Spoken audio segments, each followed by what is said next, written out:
So this one's going quite nicely. This was a lesson from the how to draw a mangrove thing from the Watercolor Secrets. And honestly, my mangrove does not look as nice as his did, but my water looks better. His reflection looked better. And this one, just, I don't know how that worked out so well. I think it was the angels that did that. And my picture, I took a photograph of it and then printed off a copy to send in to enter the contest. And it's grayed out, so I don't know what I should do about that. It still looks good. Okay. It looks like a classic picture that's been around for hundreds of years, and it's got the well, then patina that's good. on it. Then I will hand that in. So that's James's dinner. It's a tomato surprise.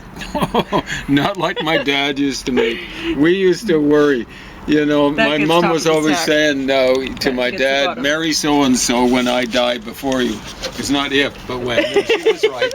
My dad survived her by almost 20 years. Yeah. But whenever my mom, like she was sick or something like that, my dad had to make food. Oh my God, at least I was thinking, what happens if, if my mom dies when we are still kids? Because my dad made great Welsh rarebit, or rabbit as he called it, or rarebit, I think. But some people call it rabbit. And he made good pancakes. But boy, oh boy, he was a teaser, like a lot of Irish, a lot of Celtic people are. Not Scottish, but Welsh people, wow, they're even worse than the Irish. But he'd throw in duck eggs, goose eggs, there'd be tomatoes in there. He made good fried tomatoes too. You just didn't want him to get creative and chuck everything, including the kitchen sink, in with tomatoes. Yeah, he made good green fried tomatoes, as I recall. So 3 good dishes, and he had a 4th dish, and that was awful. Tomato surprise, he called it. It wasn't much of a surprise. It was just disgusting to look at, smell, and you never got really to the point of tasting. But I boiled up a pot of carrots and yams and potatoes. Yeah, it's awesome. And I added the leftover Christmas dinner to the top of that, and some tomatoes, and yeah, I won't eat the we'll have to do stuffing with as much relish as I used to, but well, you I don't still have to eat it at all, but I worry about giving it to the dogs. I know it probably has onions in it. But no, I'll eat it, but I'll just try not to think about what I'm eating. Anyway, this looks really interesting. Yeah.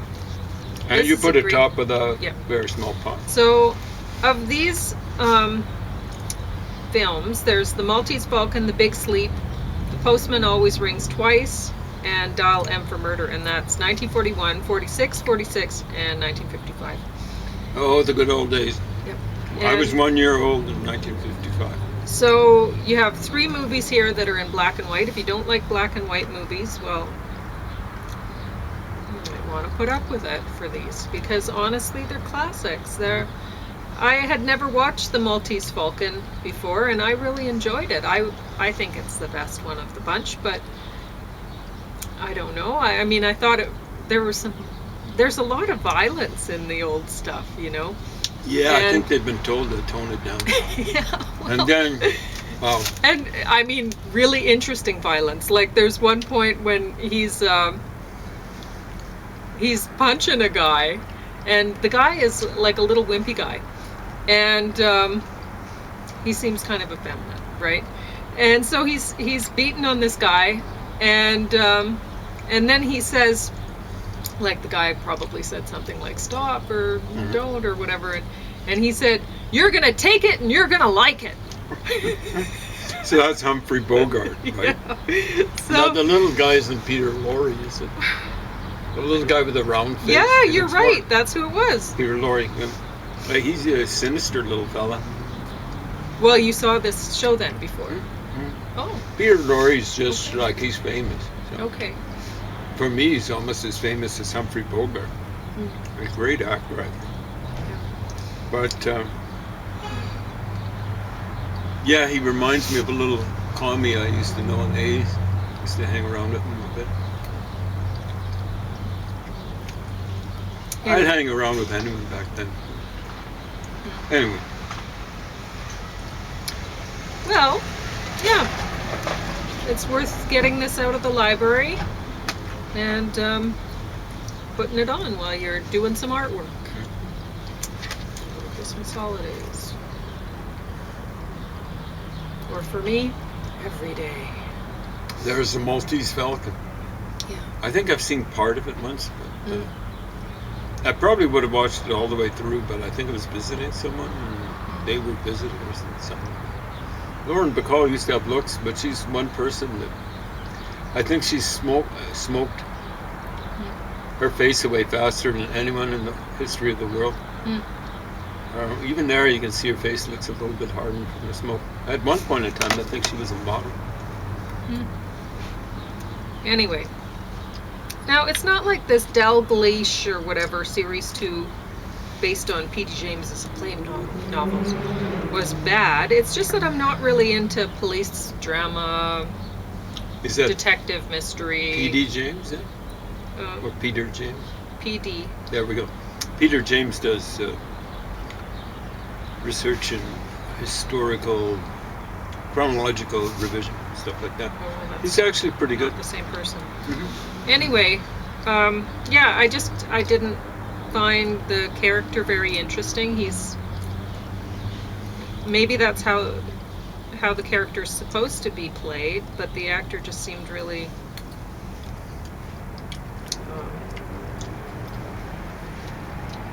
low keying it. Yeah, like too much. So it was.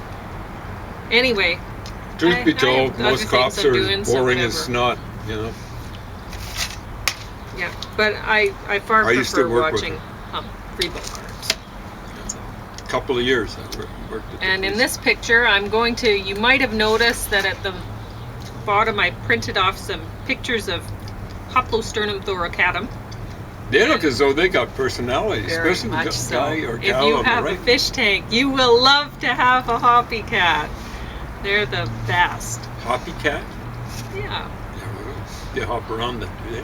No, they're just, I don't know if they have a common name. They're Hoplosternum thoracatum. So, hoppy cat. But they are catfish then, Yes. with the whiskers? Yes, with the whiskers. They're very wonderful. So I'm going to put one right here in the fish tank because I had Hoppy Cat and he was so great. He was the What best did you fish- call him? Hoppy Cat. Oh, that's okay. Yeah. Anyway, If you write a poem about it, you could always rhyme that with copycat. and I didn't have a name for my Polypterus palmus or my Polypterus retropinus either. That's just what they were. But I loved them too. They were wonderful fish. So if you have a fish tank, you should get those fish. Which was the one that came and looked at you all the time? Hoppy Cat. There we go. So that's why the picture. See, I'm not looking at the fish tank, and as long as I sat there, if Hoppy was here, Yeah. he'd be looking right at me, and I could see him out of the corner of my eye, just sitting there watching me, and it was the sweetest thing. Yeah. But if I looked, he would go away, and he'd be all shy like, oh, she got me staring at her. You know, he'd seem embarrassed about it, and That's good. yeah. But if I just sat there and didn't look, he'd stay. So I could just sit there and kind of look out of the corner of my eye and know he was there, just adoring me. He was a wonderful fish. And, yeah, and I liked Retropinus, or Retropinus, I don't know how you say it, but as much as the Palmus, I guess. But Palmus, I don't know, he'd sit there and it's like they have they sort of look like an eel. They're long, but they have these weird little like sea monkey sort of noses, which are really cool. And they have the coolest thing are their fins that look like hands, and they kind of walk with them too a bit. So they're they'll they'll swim around the fish tank like that with them, and then if they're on the bottom, they'll kind of move them just kind of walk a little bit. Well, you look at dogs, and they actually don't use their front paws just for locomotion. You know, it's fascinating. I hadn't been around dogs much until I was living with Owen's dog, Copper. But they will hold bones while they're chawing on them between their two paws. You know. They will hold stuff down, you know, to anchor it while they're eating. Yeah. Everything. So they use them like rudimentary hands. And of course they use them for fighting. Cats more so. Yeah. I saw a guy who was getting in the car ready to go. He had a lovely looking beagle called Purebred.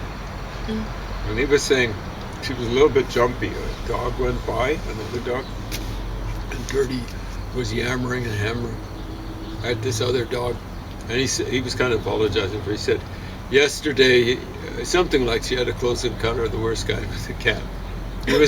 She was inquisitive and went up to the cat, and the cat gave a standard response. Yeah, exactly. Yeah, I've seen that before. I'm telling you, I'd never let my dog go up close and personal. No. This dog had lovely, lovely eyes, brown eyes. Yeah. I don't know if a cat could take one of those out so fast. Yeah, cats don't monkey around. No, they don't. Anyway. Okay. They don't have much sense of humor. Well, you can talk for the rest of the time if you want to, if you have something to talk about. Because there's 17 minutes to go. Yikes. Do you have anything? Not really. I'll talk a little bit about the radio station. Okay, why don't you do that then? So, I think it's the same station, but they're giving two different call signals. One was something like something 70 light, the light. So it was on Christmas and Boxing Day. They were playing, even into Boxing Day, they played Christmas carols. I like Christmas carols. It's kind of a guilty pleasure. One of my jokes is, it's not that good, but what the heck, I'll repeat it for you guys. Seeing that I got a lot of time. And it's good weather. Great weather out here. For this time of year, it's insane.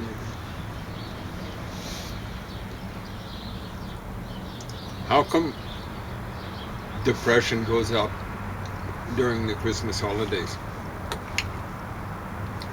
And then people say, well, it's SAD, seasonal affective disorder, and so on and so forth. Actually, yeah, maybe. Well, I think it's mainly the music. But I kind of like Christmas music, even rocking around the Christmas tree and stuff like that. Or Bruce Springsteen doing a not very good version of Santa Claus is Coming to Town. So on and so forth. So what do I like? Oh, what was that? The light. And in between bouts, thank heavens they were quite long, playing Christmas music, they had people doing sermons, and not on the mount, I guess, about on the Christmas scene. You know, one was talking about the Magi, three wise men, and saying, as I recall quite rightly, that we don't know how far east they came from. They might have come from present-day Jordan. That's where the Ammonites lived. Maybe even back then. Amman is almost certainly, the capital of Jordan is named after the people who were native to it. Might come as a shock to people to find out that the native language of Jordan isn't Arabic. It's not. The Arabs are the most successful colonizers in the history of the world. Well, Muslims. Arabs and then the Turks. They've never themselves been colonized. Check it out.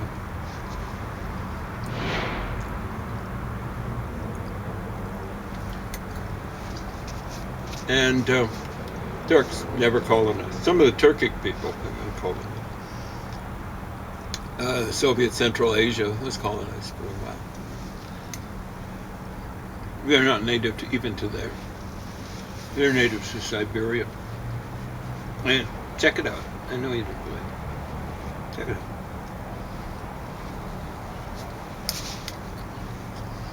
So the attitude with the Muslims is once they've conquered a place, it's always conquered. Even if they lose it, they're determined, bound and determined to get it back because they've got a right. I don't know what right that is. It's more like a duty, I suppose. Let's conquer the whole world. And they're doing a very effective job of it, not just a pretty effective job. And then the Christians use their, not native intelligence, but superior culture to first move the Muslims back from their shores. They're really the shores, they did in Spain. It took them a lot longer in southeastern Europe. The Muslims were very heavily into southeastern Europe. Again, check it out. The Turks. In my grandfather's time. Almost in my father's time. And they're still in Europe where they don't belong. In a place that should be called Constantinople. It's misnomered Istanbul. There might be as many people in that area, little corner of Europe, Turks, as there are people in all of Scandinavia. Again, check it out. You don't believe it.